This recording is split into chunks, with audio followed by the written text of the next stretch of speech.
Bienvenidos a este conversatorio de la Maestría en Ciencias en Finanzas de la Universidad AFIT. Hoy nos acompaña el profesor y colega Diego Agudelo del Departamento de Finanzas y de la Escuela de Economía y Finanzas de la Universidad AFIT. Y vamos a hablar acerca de los sesgos y cómo estos sesgos o el análisis de esos sesgos tienen aplicaciones en finanzas. Bienvenido, Diego. Muchas gracias, Diego, por esta invitación. Bueno, Diego Agudelo es profesor investigador de la Universidad de AFIT, es egresado del programa del MBA de la Universidad de AFIT, es doctor en finanzas de la Universidad de Indiana en Estados Unidos y durante los últimos años se ha dedicado a la investigación de cómo diferentes sesgos tienen implicaciones en la toma de decisiones en finanzas. Entonces, muchas gracias, Diego, por acompañarnos. Cuéntanos un poco en qué consiste ese tema del behavioral finance y qué relación tiene con los sesgos. Claro que sí, Diego. En principio, los modelos en finanzas y en economía están basados en un supuesto de que el agente es perfectamente racional, de que asimila de una manera insesgada la información, no se deja influir por las emociones. Y efectivamente los modelos están planteados de esa forma. Pero la realidad de las decisiones económicas y financieras nos muestran que no es necesariamente así y que con frecuencia y de manera consistente en algunos contextos, tanto las personas en las empresas que toman decisiones financieras, los inversionistas en los mercados, como las personas tomando sus propias decisiones personales, incurren en sesgos que les hacen tomar decisiones que no son necesariamente óptimas y que tienen un efecto de disminuir la eficiencia, el desempeño de sus decisiones financieras. Ok, a ver, estamos hablando de sesgos, pero no hemos definido qué son los sesgos. En términos simples, ¿cómo definimos sesgos? No en finanzas, sino en términos generales. Sí, un sesgo es básicamente un comportamiento que no es perfectamente racional. Que si tú tuvieras plena información, que si tienes todo el tiempo para tomar la decisión, que si no permites la interferencia de tus emociones, tú tomarías otra decisión.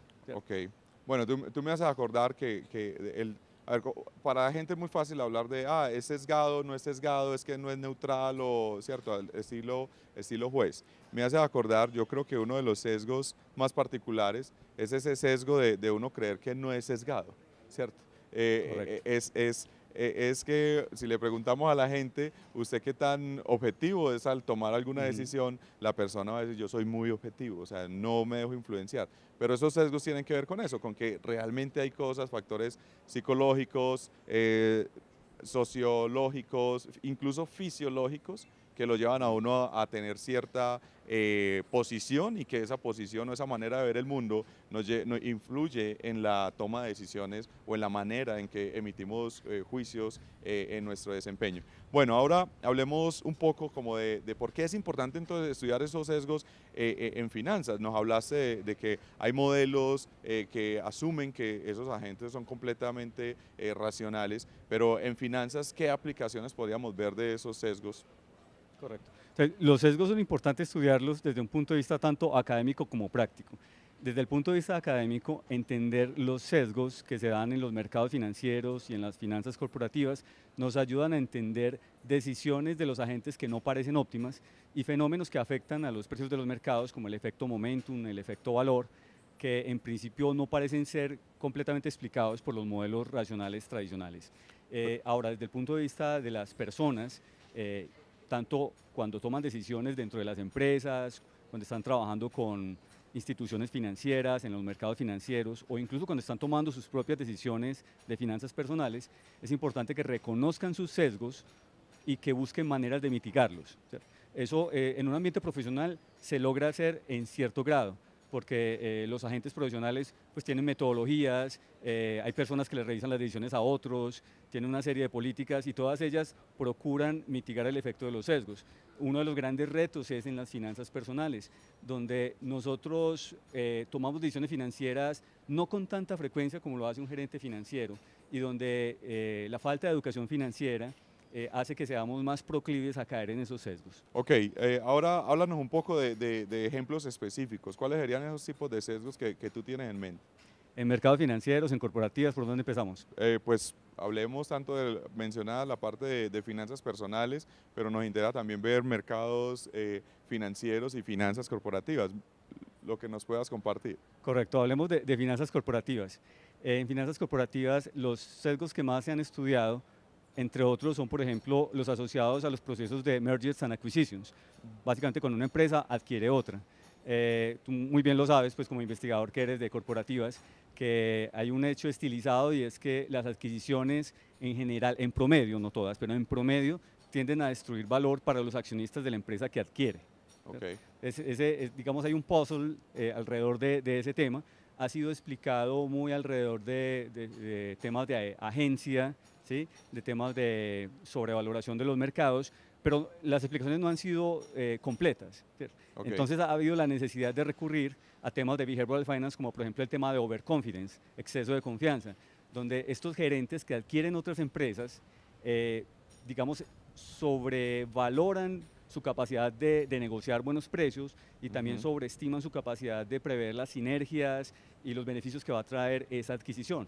Hay casos egregios pues, en ese sentido, por ejemplo, cuando Microsoft adquirió Nokia, cuando se fusionaron American Online y Time Warner, pero esos son apenas pues, la punta del iceberg y eso ha sido un tema bastante estudiado desde la óptica de Behavioral Finance. Ok, hay un sesgo muy interesante que es el sesgo de disponibilidad. ¿Nos puedes hablar un poco de ese? Claro, el sesgo de disponibilidad de alguna manera es uno de los más recurrentes porque está basado en la heurística de disponibilidad. ¿Qué es una heurística?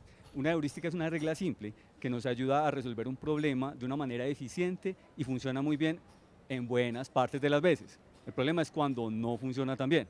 El sesgo de disponibilidad se refiere a simplemente tomar la primera información que se me viene a la cabeza, ¿cierto? Entonces yo pienso en una acción y lo primero que pienso es, por ejemplo, en Apple o en Ecopetrol.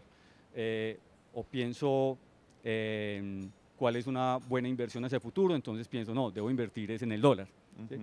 El sesgo de disponibilidad afecta a muchos inversionistas y a muchas personas que toman decisiones financieras, por ejemplo, en la esfera de las finanzas personales.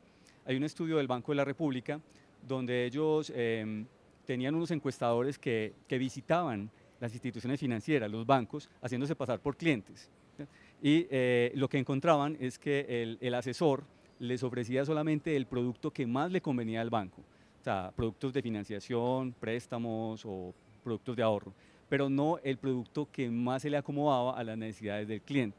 Okay. Un tema de sesgo de disponibilidad. Y muchas veces las personas reciben esa asesoría y se quedan con esa sola información, no indagan si en el banco hay otras posibilidades, no indagan si en el entorno hay mejores alternativas. Perfecto. Y hay uno que es muy recurrente además porque, digamos, es bien reconocido el área de economía por los premios Nobel en economía y uno de esos premios Nobel en economía fue atribuido a estos autores que trabajan el tema de aversión a las pérdidas. Cuéntanos un poco acerca de ese sesgo.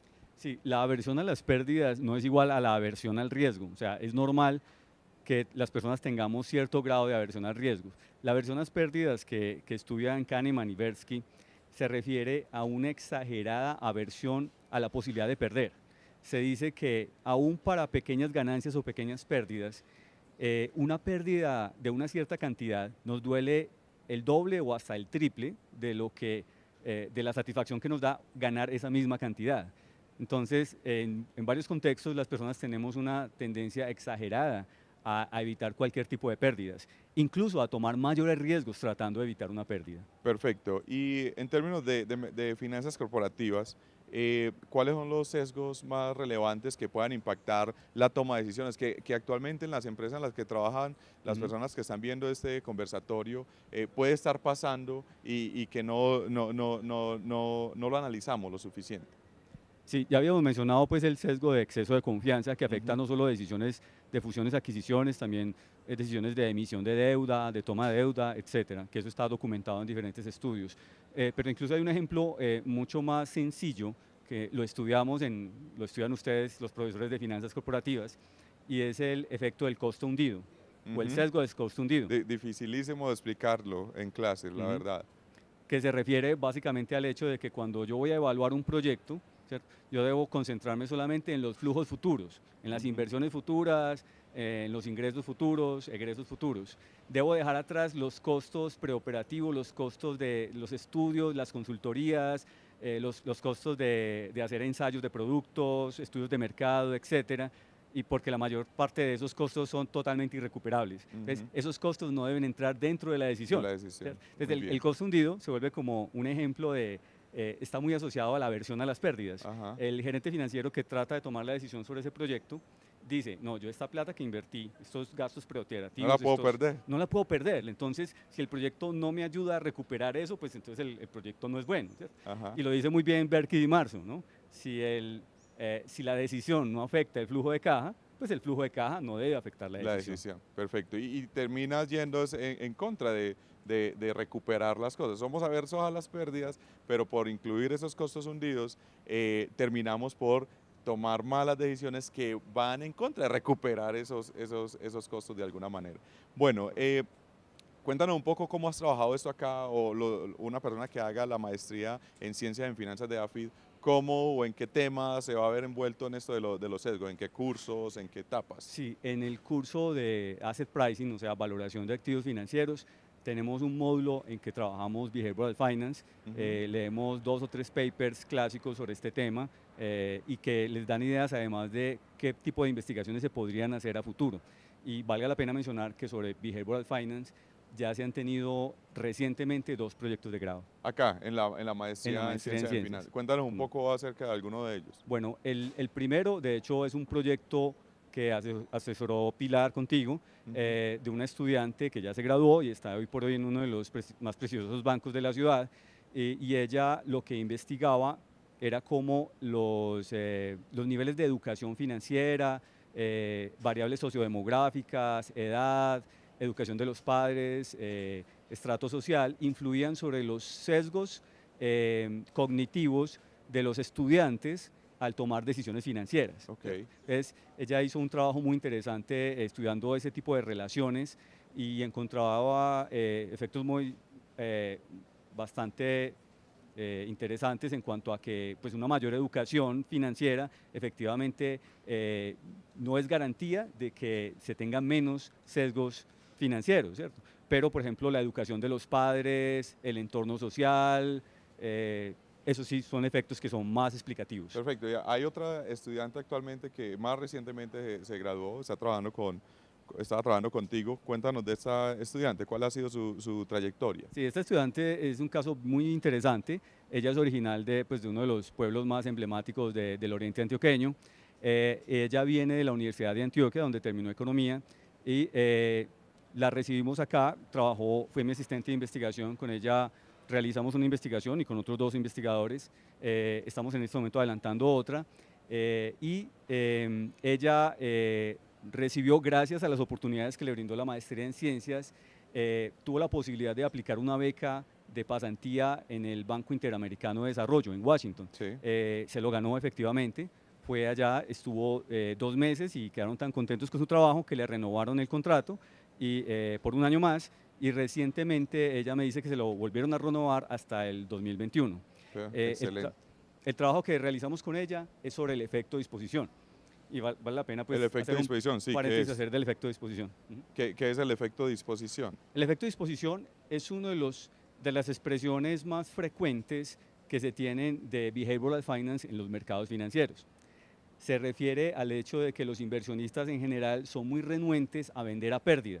Entonces, el inversionista compró a un determinado nivel de precios, ¿cierto? Si el precio baja, él tiene cierta reticencia a vender, por más de que las expectativas a futuro de la acción no sean positivas.